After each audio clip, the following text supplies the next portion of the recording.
Hello everyone and welcome to the India story, the road to 2024. We're now just a short while away from India's general elections, the greatest spectacle of democracy on this planet. Nearly 1 billion people will be voting. And we are going to spend these 3 months on the road. We are going to go from place to place, from state to state, from city to city, village to village, talking to all the top politicians, talking to the people who really matter, trying to understand which way India is going to vote and why. And we are starting off, as you can see, from Mumbai in Maharashtra, because Maharashtra in many ways one of the most interesting states this time along because of the permutations and combinations and what's happening with the Shiv Sena and the NCP and the Congress and the BJP, how the dynamics will play itself out.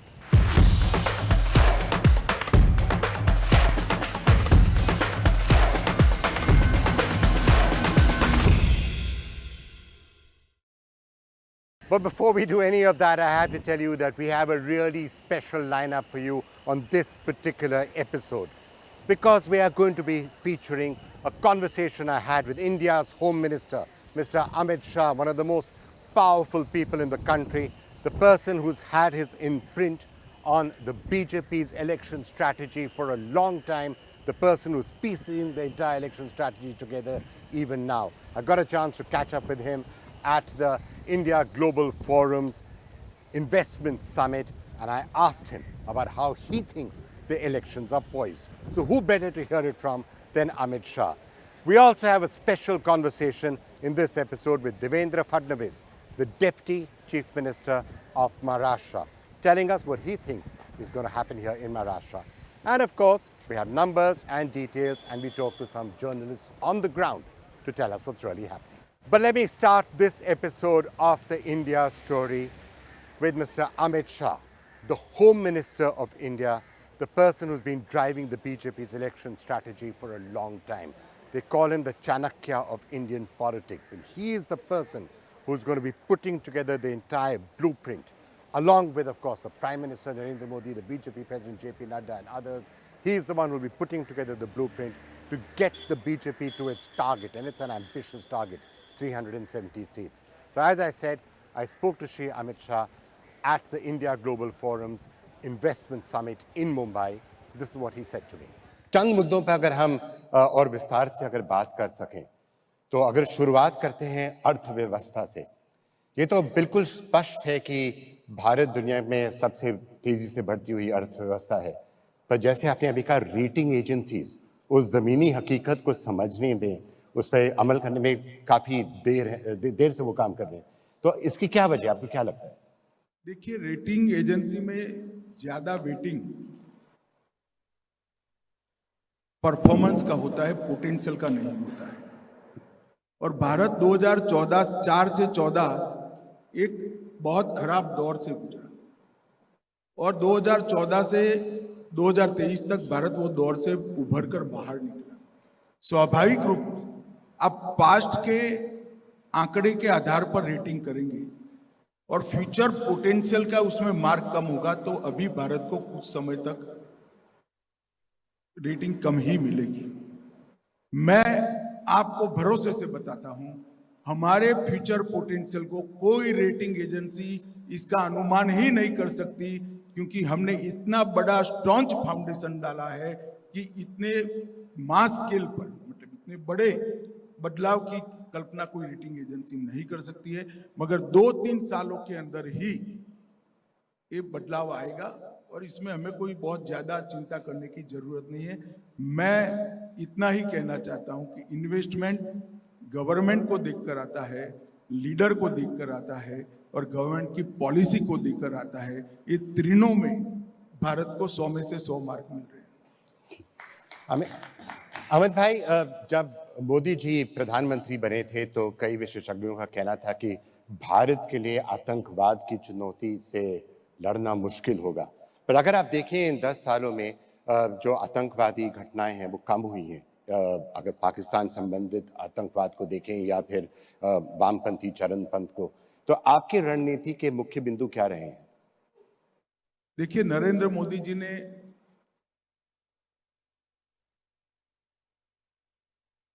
Terrorism को, उग्रवाद को समाप्त करने के लिए जो रणनीति अपनाई, इसमें हमारे देश में बड़े बड़े 3 प्रकार के प्रॉब्लम चल रही थी। एक वामपंथी उग्रवाद चल रहा था, दूसरा नस्ली हिंसा का उग्रवाद नॉर्थ ईस्ट में चल रहा था, और तीसरा कश्मीर में दुनिया जिसको टेररिज्म कहती है, इसका भी हम अनुभव करते थे।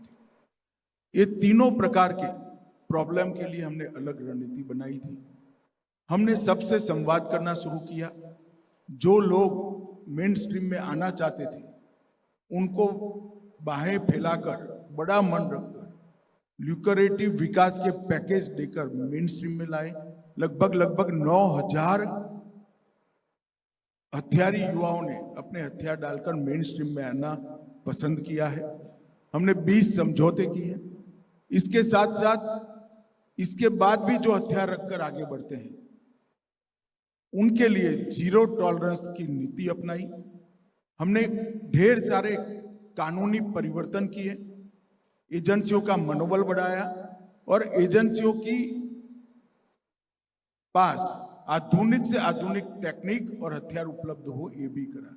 इसी का परिणाम है कि जिस समस्या बहुत बड़ी लगती थी, जो समस्या ये 10 साल के अंदर, वो लगभग 70% से हम नीचे ले जाने में सफल हुए हैं। और मुझे विश्वास है कि आने वाले 2 ही साल में भारत वामपंथी उग्रवाद से मुक्त हो जाएगा। अमित भाई, अनुच्छेद 370 के खत्म होने पर जम्मू कश्मीर के अंदर क्या प्रतिक्रिया हुई है, और क्या आपको लगता है कि इसने दुनिया को एक तरह से आश्चर्यचकित कर दिया है? देखिए, जम्मू कश्मीर के अंदर एक और तो टेररिज्म के खिलाफ हमारा टफ अप्रोच है, और दूसरी वो डेवलपमेंट की और सामाजिक डेवलपमेंट की भी प्रक्रिया को हमने तेजी से बढ़ाया है। आज जम्मू कश्मीर के अंदर जितना इन्वेस्टमेंट 60 साल में आया था, उतना इन्वेस्टमेंट जम्मू कश्मीर में ये 5 साल में आया है। धारा 370 हटने के बाद ढेर सारे कंफ्यूजन निकल गए।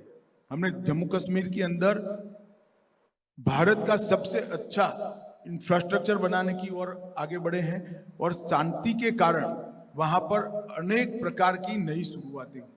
आज भारत के सबसे अच्छे एजुकेशनल इंस्टीट्यूट भी वहां ट्रांसफर हो गए हैं, सबसे अच्छे अस्पताल वहां जा रहे हैं, और सालाना 2 करोड़ टूरिस्ट वहां जा रहे हैं, जो 2014 में 14 लाख थे।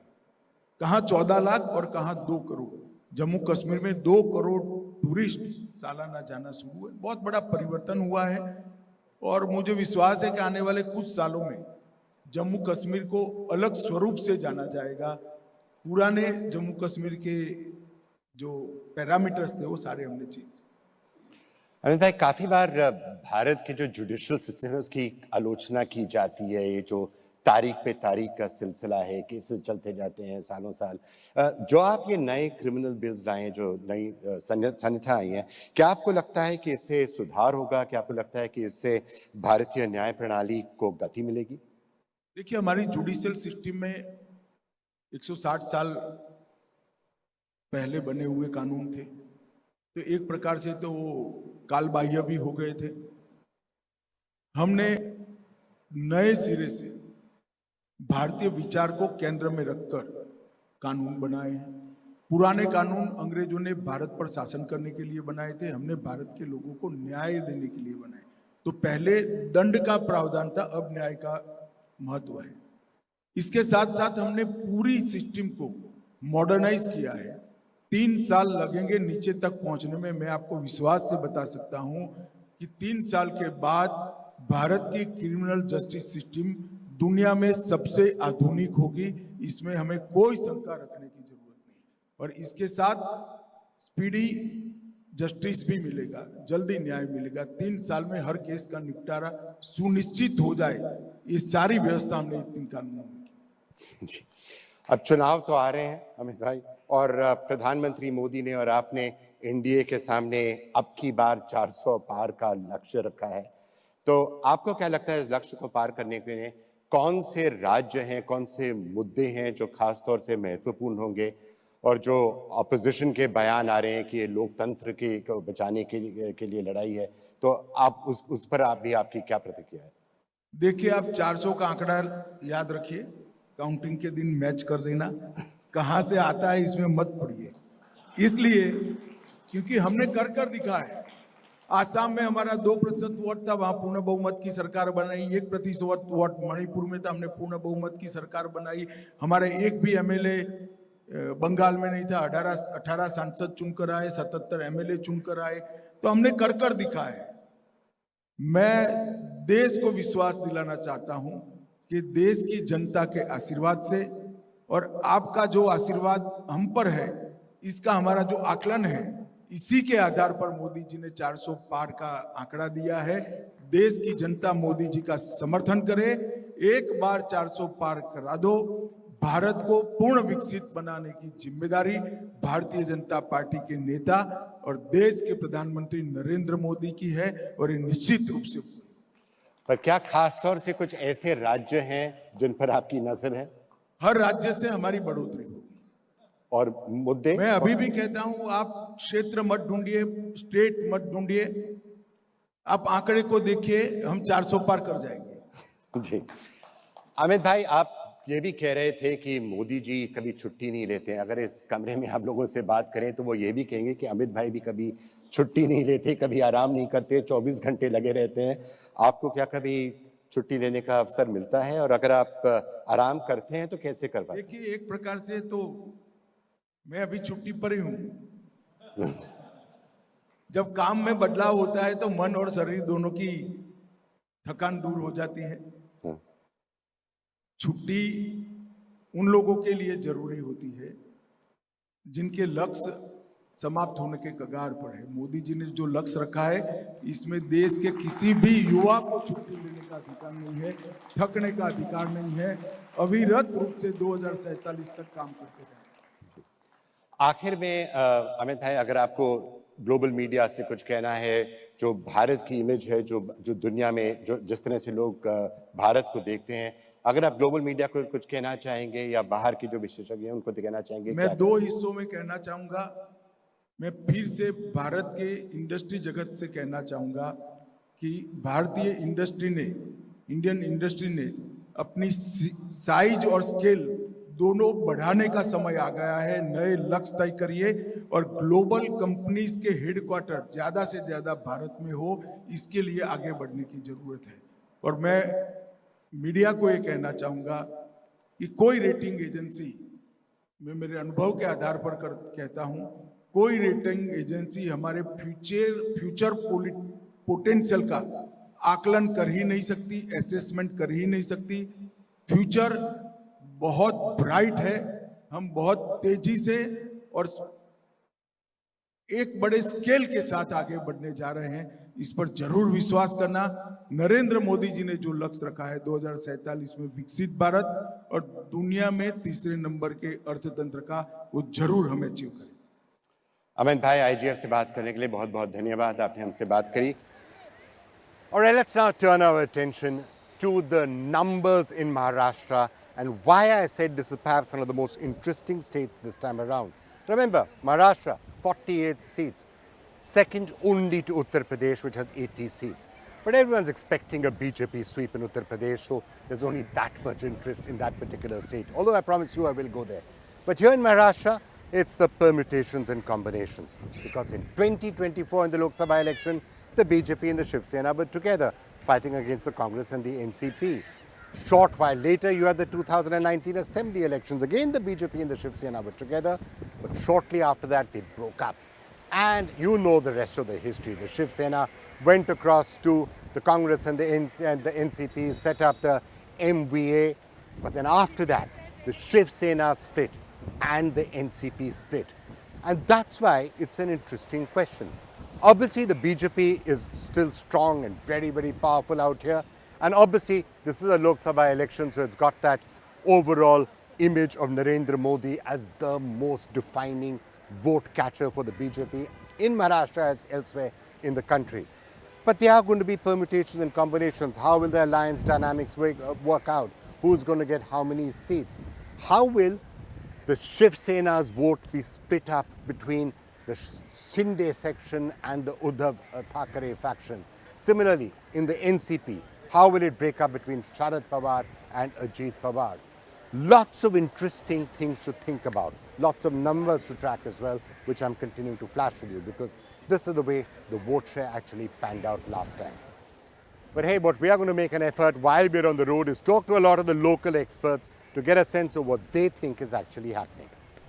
But you know, if you really want to understand what's happening in an election campaign, you've got to talk to the people who've got the experience on the ground to decipher what is happening. And I've got two of those experts here to tell me exactly what's happening in Maharashtra, perhaps the most interesting state in the entire election campaign. So, Samar Kharas, political editor, Maharashtra Times, Sanjay Jog, senior journalist. Thank you both so much for being with us. You know, I said, should we start walking? I think it's a lovely place for a nice walk. You know, Marine Drive in Mumbai is always a great place to be. Samar, I was just saying, Maharashtra perhaps one of the most interesting states because there's so many permutations and combinations.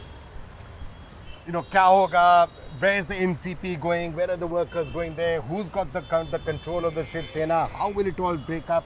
How's it looking to you right now? No, what you said is right. Maharashtra is very important because it's the second largest 48 seats, 48 seats are there. Yes. But I think I'm covering politics since last 25-30 years. I think this will be the toughest election to predict what will happen because see, in one side you can see the most powerful party, Bharatiya Janata Party, with ample of resources, everything, media is with them, social media, they are very powerful than opposition, and also they have leader like Narendra Modi with his X factor. And opposition is very fragile, very weak. But since last 1.5 years, the things which happened in Maharashtra, in Maharashtra's politics, two parties have been split, Shiv Sena and NCP. And people are not happy with that, and people are openly saying that BJP is behind that. So, you're talking about this entire argument or debate about khoka kaun hai, khoka nahi hai. You know, yeah. You keep hearing that when you're roaming around here. Yeah. People are distressed, they are dejected, and they are not happy with BJP. So, it is very tough to predict because. So, if you're looking at it arithmetically, Sanjay, let me just get you in on this same time. Let's look at it arithmetically. Go back to 2024, at that time, go back to 2019, I mean. That time, of course, you had the BJP and the Shiv Sena fighting together. BJP 25%, Shiv Sena about 16, 17%. Today, the crucial question may well be who has got the NCP and the Shiv Sena support. Within these parties, where is the mass base? Because if the mass base of the Shiv Sena and the NCP is still with the Mahavikas Aghadi, that means they'll give a good fight. If the mass base has moved to Eknath Shinde and Ajit Pawar, then obviously the BJP will have a very easy run. Absolutely, what you said is right. You know, BJP is banking on Maharashtra to get the maximum seats. You may be aware they have got what they call in a much ambitious mission 45 plus of the 48 seats. But they are unsure of getting those transfer of votes from Eknath Shinde-led Shiv Sena to the BJP fold. Same thing with Ajit Pawar-led NCP to the BJP fold. So more and the manner in which they are, that's why entering into the poll management zone, they have got a setup till all 48 constituencies, 1 lakh of booths, that too of almost 13,000 in Mumbai.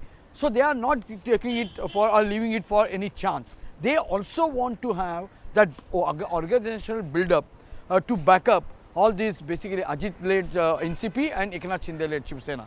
So it's not, still begs the question, who is the support with? Because it's never been tested, right? If the BMC election that happened, maybe you would have been able to test ki support kiske paas. Absolutely. Eknath Shinde ke paas support hai. One by-election happened. Only one by-election happened. One And by-election. Shiv Sena, Uddhav Thackeray Won that this, election. correct. But okay, people could say that out of one election. Yeah. Okay, let me ask both of you. Who do you think the support is with? Uddhav Thackeray, Eknath Shinde? In Mumbai at least, Uddhav Thackeray still has got a command. In Mumbai, in Konkan, and in most of the Marathwada, Sanjay would say, more things.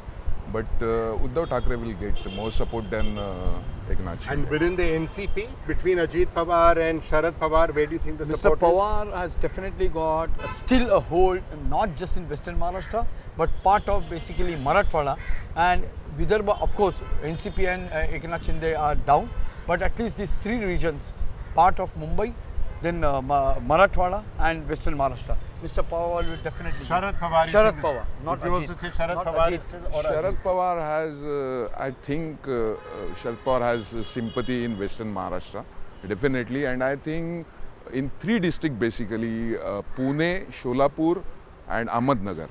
Sharad Pawar has more sympathy than any other because of this split. So this is the NCP in the Shiv Sena, and you seem to be saying that it's the veterans, it's Uddhav Thackeray and Sharad Pawar who got the support.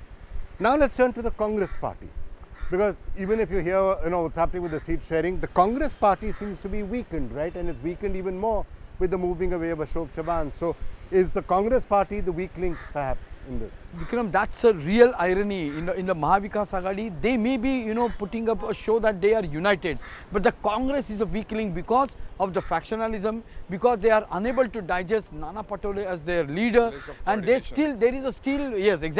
also fear psychosis. Ashok Chavan has already migrated to BJP.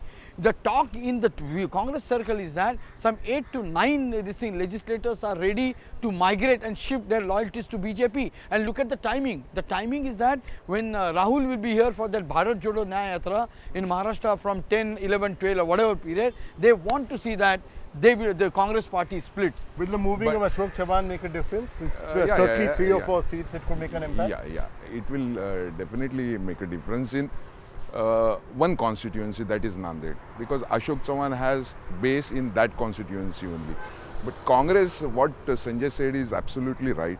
But still, even without leader, Congress has mass base in Vidarbha region, where I think 10 seats are there. 10 seats are there. And in Vidarbha, there are only 2 parties. There will be straight fight with BJP. Congress and BJP, the presence of 2 parties are only there. So I think even though they have no leader, they have no coordination, very less coordination, very fragile, very weak and very demoralized kind of party right now, Congress. But even though they will fight, they will give good fight in Vidarbha. Can I just add to Vidarbha thing? Vidarbha used to be the Congress's bastion until 2014. But as Samar said, what has happened is that they never looked at seriously for strengthening the organizational setup. So that's why Congress is sarvadur hai udhar, but organization where they get down to the rank and file, I mean they don't have any kind of a clue. So if they put it together, then they can definitely give a kind of a fight to BJP in Vidarbha. All right, let me now turn, of course, to the BJP, which is, let's face it, the dominant political force, not just in Maharashtra, but everywhere in the country. And then you've got the towering personality of Narendra Modi. Now, I've heard people saying everything which you discuss in Maharashtra, what will be the Mahavikas Aghadi, where's the Shiv Sena, where's the NCP, who's got the power, these could become important questions in the assembly election, but in the Lok Sabha election, people will vote for Narendra Modi. Do you feel that that's the case? That may be the case. That may be the case. That is why I told you initially that it will be very difficult to predict the results of this election, because it is very tough. Because they have Narendra Modi, and we have seen 2 elections, 2014 and 2019, that people are very much happy with Narendra Modi, and they go to booth and they just press Kamal ka button. But in Maharashtra, ये जो split हुआ, this split has made lot of difference, and people are, I mean, most of people they are saying candidly कि ये BJP ने किया, और जो BJP का मास बेस है, they are not saying a word. तो I feel, I mean, there is strong undercurrent. But after Modi start campaigning here, it could change. It could change. 2019, Vikram, Modi had travelled to Maharashtra and addressed 25 record rallies. This time round, they are also planning almost a similar number. Right now, since last 2 months, he had paid almost 8 visits One more is, in lined up. That was he was to come on 19th of February to inaugurate this 12,000 crore coastal road phase 1. He had to postpone it. So they are definitely, BJP wants that the Maharashtra voter, and they should ride on Modi wave. Modi hai to mumkin hai. Modi is the best bet. But as Samar said, how far the opposition will be able to counter it, because the manner in which they are putting in all the agencies and whatnot, I think that will be a very interesting question to look. Okay, so last question. I know it's very early in the process, but if you were a betting man, kya hoga? When all the buttons have finished being pressed, how do you see it stocking up? Sweep by the BJP, sweep by the MVA, divided 25-23? So I cannot predict the number, but I can say that much, that definitely more than the last election. Who will have more? MVA. Well, last time MVA only got 3 or 4. कितने भी थे, तो उससे ज़्यादा हो गए. So definitely BJP will lose more seats than last time. I have to say the same. The surveys to which BJP is sharing was internally, they are giving the worst for the BJP and Pawar and this thing, means Ajit and this thing is 20 seats. And the maximum they are giving is 28. I think if everything You're goes, saying BJP, Eknath Shinde and Ajit Pawar, 20 to 28 yes, is what you're saying? yes, and the remaining Is that 20 what you're feeling for also? Sharad. Because there are opinion polls right now are saying 35 or 45 for the BJP. BJP plus the... 45 I don't think. 45 I don't think. 45 was, I think, Absolutely. last election's number. 41-7. Yeah, 41. So 20, Is 14 it- I think.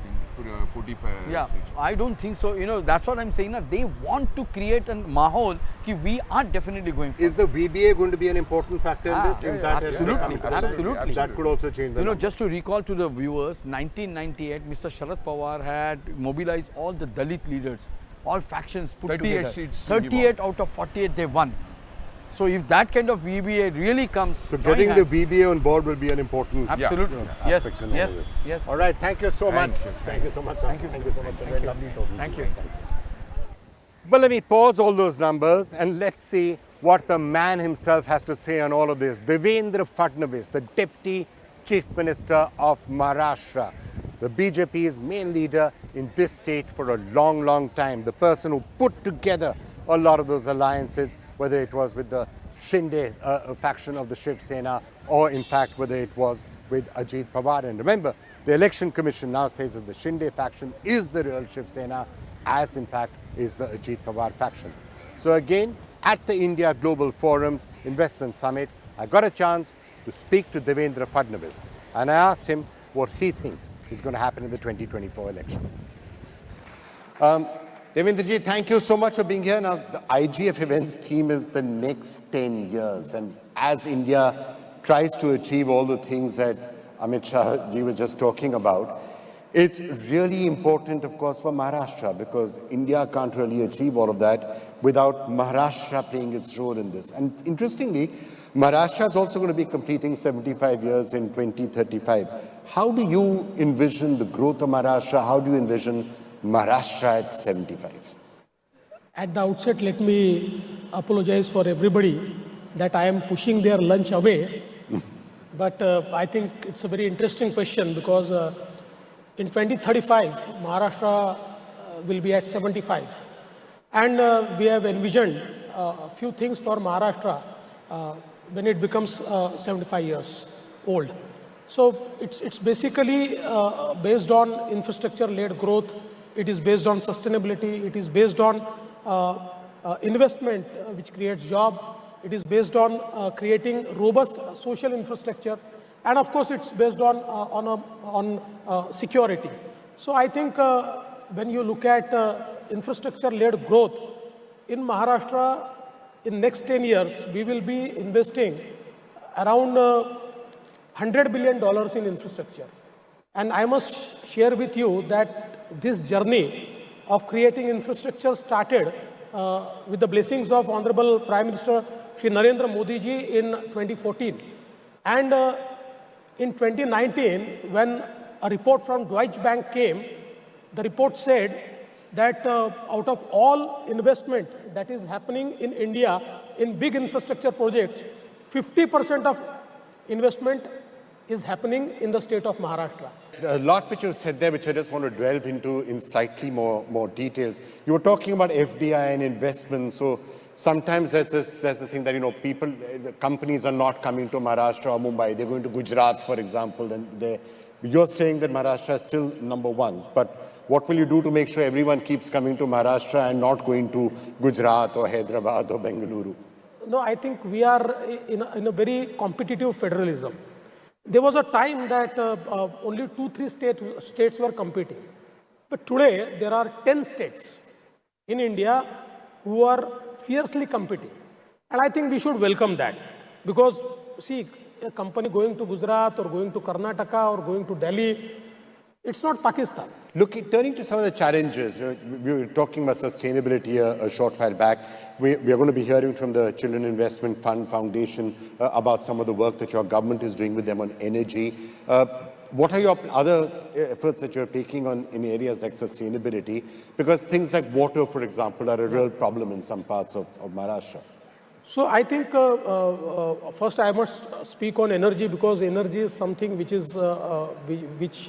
requires a lot of sustainability, because we have been generating energy from fossil for many years, and now we are trying to change.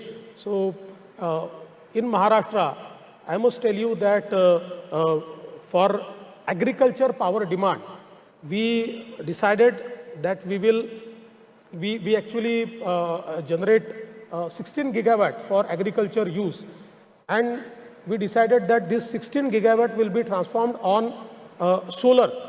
And this year itself we set a goal to achieve 8,000 megawatt. And I must tell you that tomorrow I am giving the LOI for 8,000 megawatt. We have actually bidded, bids have been successful, and in 18 months, 8 gigawatts of energy, which has been up till now fossil, will be totally transformed on solar. And next year, again, subject to grid stability, because we'll have to work on grid stability, again 8,000 megawatt or 8 gigawatt of energy we will transform on solar. So this will be a record. In less than 3 years, I think 16 gigawatt of entire power demand of agriculture will be put on solar mode. Having said that, we are also working on hydro pump storage. We have entered into MOUs worth 29 gigawatts, which will be creating in next 4 to 5 years. There has been huge transition in the energy sector, and I feel that in next 10 years, 50% of our energy should come from non-conventional sources and non-fossil sources. Also, since 14 to 19, we invested around $30 billion in creating infrastructure in and around Mumbai. Today, you can see we have recently opened the Trans-Harbour Link 22-kilometer sea bridge, which is, I think, one of the longest sea bridge ever built in India. We'll start our coastal road. We have started a metro network of 375 kilometers, out of which 50 kilometers we have already delivered. 50 kilometers we will be delivering this year, 50 kilometers more in next year. So I think by 2027, we'll be able to deliver around 375 kilometers of metro network. Just imagine that in last 50 years, we created a suburban railway network, which is lifeline of Mumbai, which carries 9 million passengers. And in just a span of 10 years, we are creating a metro network which will carry 7 million passengers. So it's almost we are doubling. It is our dream that in Mumbai, the biggest problem is commutation. So we have decided that from any part of Mumbai to any part, we'll create an infrastructure that a person should be able to travel in less than 60 minutes. In 59 minutes, he should be able to, reach there. And all these iconic projects which we are creating will change Mumbai. And this Trans-Harbour Link and the new Mumbai airport has opened up entire area for development. A third Mumbai. Mr.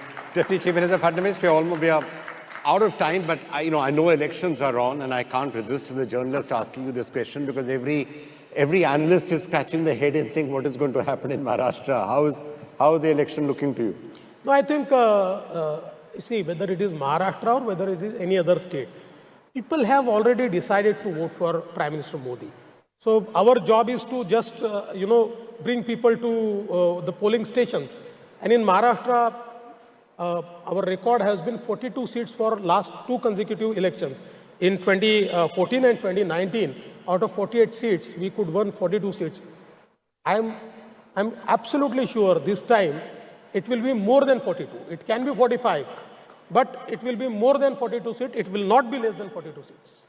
That's after all the changing alliances Yeah, that we yeah, have yeah, seen for the next absolutely. 5 years. Absolutely. All right.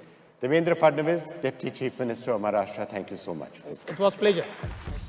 And we're going to have to leave it there just for the moment on this episode of the India Story, the road to 2024. But we are going to continue to traverse this beautiful nation as it gets ready for the greatest festival of democracy on the planet. And we'll tell you what we are picking up from the ground, from the road to 2024. Thank you so much for watching. We'll be back next week.